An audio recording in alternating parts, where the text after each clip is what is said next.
আমি গত ভিডিওতে পিকচার সংক্রান্ত কাজ দেখিয়েছিলাম।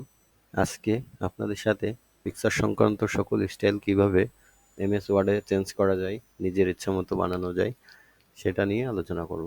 তারপর পিকচারটাকে সিলেক্ট করার পরে যে কোনো একটা ফরম্যাট নিলে সেরকম ছবির আয়তন, সেরকম স্টাইল পরিবর্তন হবে। তো আমরা এটাই ধরা যাক। দেখুন বর্ডার হয়ে গেছে একটা। আমি যদি এটা না চাই, এটা দিতে পারি।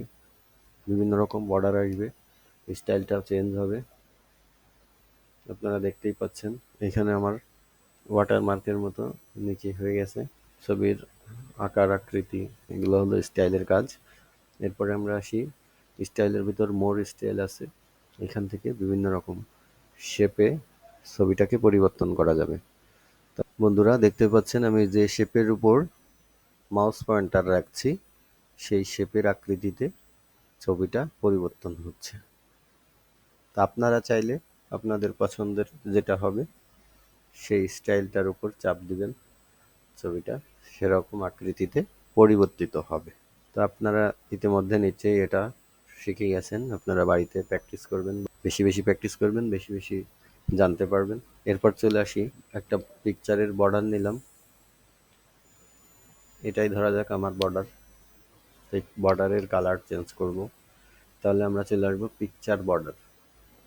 পিকচার বর্ডার এইখানে আসলে দেখবেন থিম কালার অপশনে আপনি ইচ্ছা মতো পিকচারের কালার পরিবর্তন করতে পারবেন। যার যেটা পছন্দ সেটা ইউজ করতে পারবেন। পিকচার বর্ডার অপশনের নিচের দিকে একটা অপশন আছে হোয়াইট। এখানে আমার বিভিন্ন ফরম্যাট দেয়া আছে, আমি সেই ফরম্যাট অনুযায়ী চওড়া নিতে পারবো। চওড়াটা একদম না চাই চিকন থাকবে, তাহলে আমি এটা ব্যবহার করতে পারবো। এরপর চলে আসি পিকচার ইফেক্টস।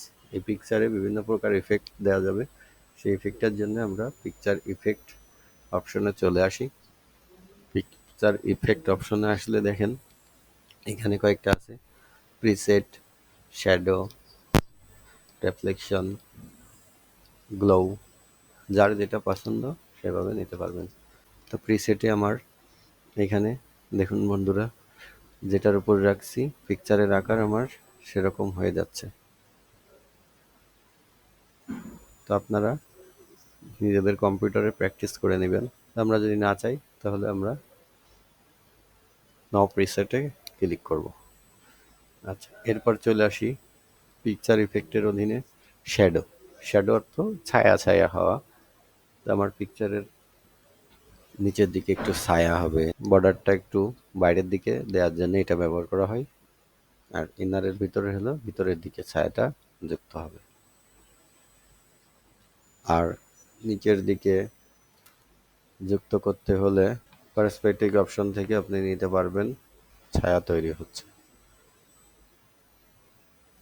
আমি যদি এটাই রাখি দেখতে পারবেন এইখানটাইতে একটা ছায়া তৈরি হয়ে গেছে। আমি যদি না চাই, রিসেট পিকচার অপশনে এক ক্লিক দিলে আমার ছবি আগের মতো থাকবে।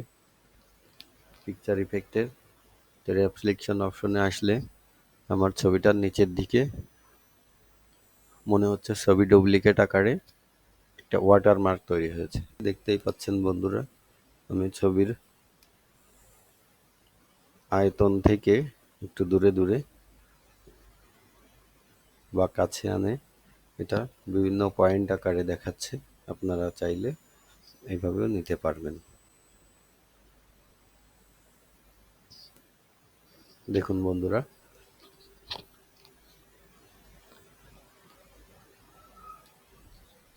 ছবিটা বিভিন্ন রকম বর্ডারের স্টাইল চেঞ্জ হবে।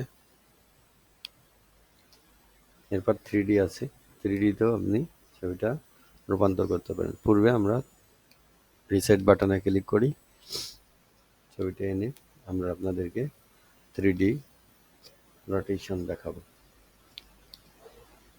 3D রোটেশনে আপনি দেখতেই পাচ্ছেন ছবিটা কেমন করে ঘুরছে, কেমন আঁকা বাঁকা হচ্ছে। আপনারা চাইলে এইভাবে ছবিটা নিয়ে কাজ করতে পারবেন।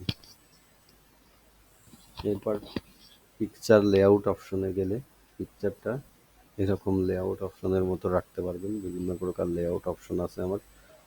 অনেক সময় প্রয়োজন হয় ছবির লেআউটে রাখার জন্যে। সে লেআউটে রাখলে ছবির আকার লেআউটের মতো পরিবর্তিত হবে।